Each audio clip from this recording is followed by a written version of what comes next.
Vores autocamper holder på en stellplads her neden for byen. Jeg skal være helt ærlig at sige, at jeg har ondt i mine ben. Der er sådan nogle trapper her, lavet af vejen, og så er der veje, hvor man kan køre. Men det er lidt vildt. Men vi skulle herop, fordi vi skulle se, hvor de bor inde i bjerget derinde.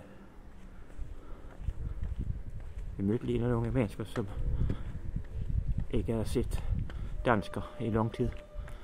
De var meget begejstrede, men vi forstod ikke ret meget, hvor vi prøvede at snakke med dem over vores translate der, som vi kan få til oversætte af spansk til dansk og omvendt. Men jeg tror ikke helt, de fatter konceptet.